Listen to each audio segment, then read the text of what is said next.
Day 575 of the Trump administration, and there is new reporting tonight from the Washington Post that the president is demanding more security clearances be pulled as part of his war on the Russia investigation. The Post reporting, quote, the White House has drafted documents revoking the security clearances of current and former officials whom President Trump has demanded be punished for criticizing him or playing a role in the investigation of Russian interference in the 2016 election, according to senior administration officials.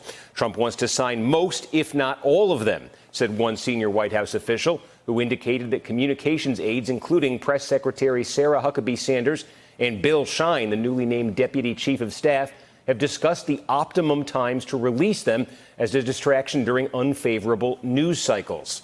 Wednesday, Trump canceled the security clearance for former CIA Director John Brennan, one of his harshest critics. Brennan joined Rachel Maddow this evening, and in a moment we'll show you his reaction to Trump's latest moves.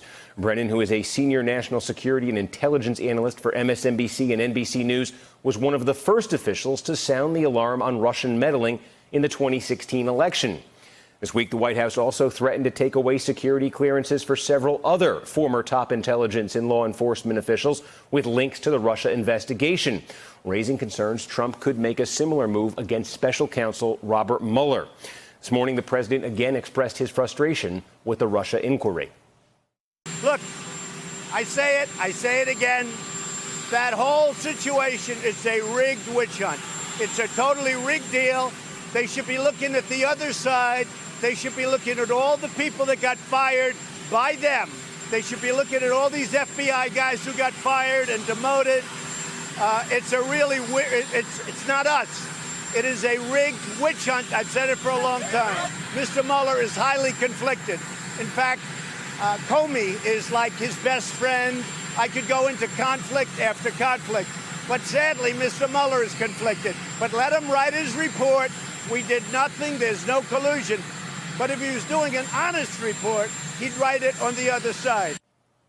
The president's decision to target security clearances and to take away Brennan's privileges has sparked intense criticism from the intelligence community, including several former agency heads and dozens of former CIA officers. This morning, Trump defended his action.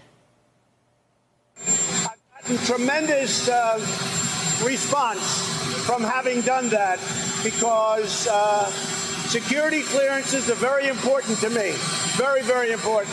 And I've had a tremendous response for having done that. Trump also addressed the growing concern about a chilling effect on free speech, saying he was attempting to, and that it claims he was attempting to silence Brennan. There's no silence. If anything, I'm giving him a bigger voice.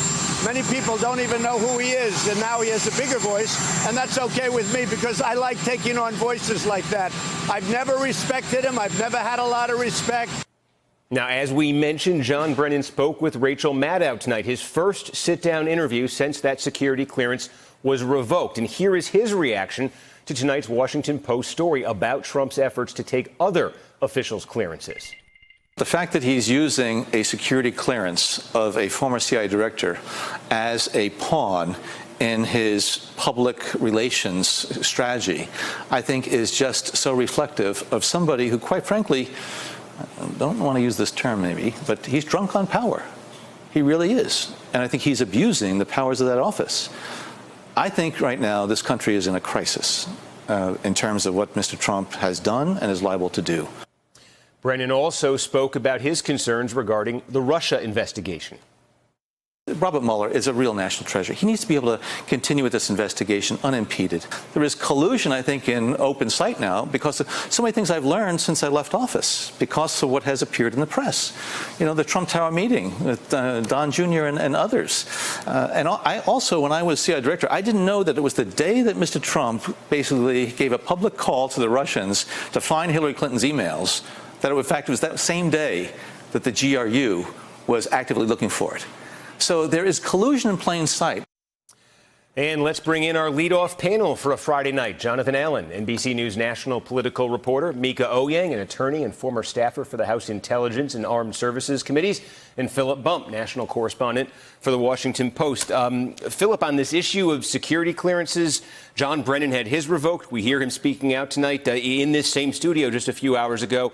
One of the things he talked about was trying to prevent this from happening to other former and current officials.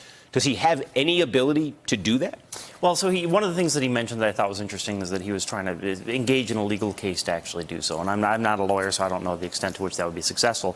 But it's clear that he recognizes what the threat here is. I mean, President Trump is absolutely right. Clearly, this has done nothing to silence Brennan. I mean, he was probably harsher in his language tonight than he's been at any point in time in the recent past. But what he wants to do is he recognizes that there is a particular threat. If you are someone who Donald Trump still has power over in the government, someone like Bruce Ohr, who works for the Department of Justice, if he gets his security clearance revoked, that changes his career. That essentially makes it so he's not able to work, which is the point that Brennan made.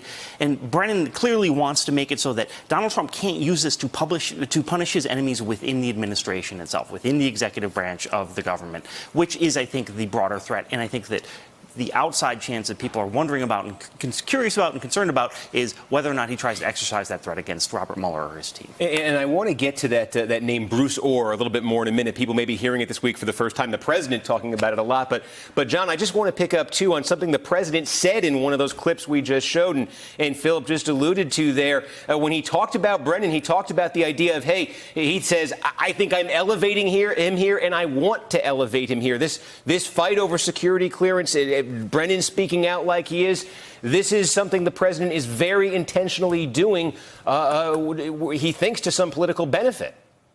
Well, first of all, he likes to fight with people, and he likes to elevate people to fight with them. But I think what we're seeing here, Steve, and I would disagree with Philip on one thing.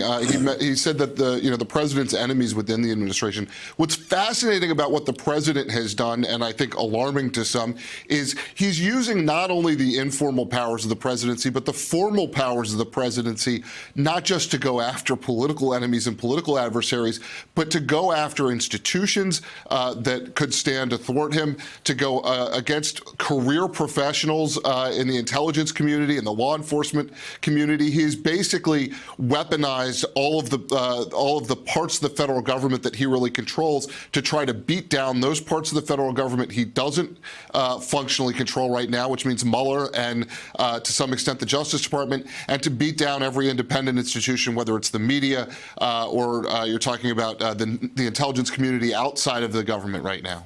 Yeah, and Mika, let's talk about Bruce Ohr here. So the president, he revokes John Brennan's security clearance. John Brennan, former CIA director, out of the government, not in the administration. So he's somebody not in government right now. Bruce Ohr, who the president was tweeting about again tonight, in government, in the Trump Justice Department right now. Is there a difference legally when it comes to revoking a security clearance for somebody who's not in government versus somebody who is? Yeah, there is. When there's someone in government, there are certain things that would be legal to do, except for if you're doing them for a prohibited purpose. So, for example, you could fire someone, but you can't fire someone because of their race or gender. Or you can't fire someone if they're a whistleblower. So the question here is he firing Bruce Ohr for cause, is he revoking the clearance for cause, or is he doing it for a prohibited purpose because he is concerned that this person is opposing him politically or saying something that he does not like that may in fact be true? So these are the questions that internally they would have to investigate if the president were to take an adverse action against a current employee. And does he, in general, though, does he have more latitude if we're talking about folks who aren't currently in the government? Does he have more latitude? Is that an area that's gray that needs to be sort of worked out in the courts? How does that break down? It is gray. It's also because in the security clearance area, the president has absolute power. It's not regulated by Congress. It is just his and his alone to decide. So when he starts taking these actions, the real question is, well, what are the collateral consequences for removing the clearance? Is he trying to silence people? Is he obstructing justice? Is he doing things that will have other impacts on the way the government works when we're talking about the formers? Hey there, I'm Chris Hayes from MSNBC. Thanks for watching MSNBC on YouTube. If you want to keep up to date with the videos we're putting out, you can click subscribe just below me or click over on this list to see lots of other great videos.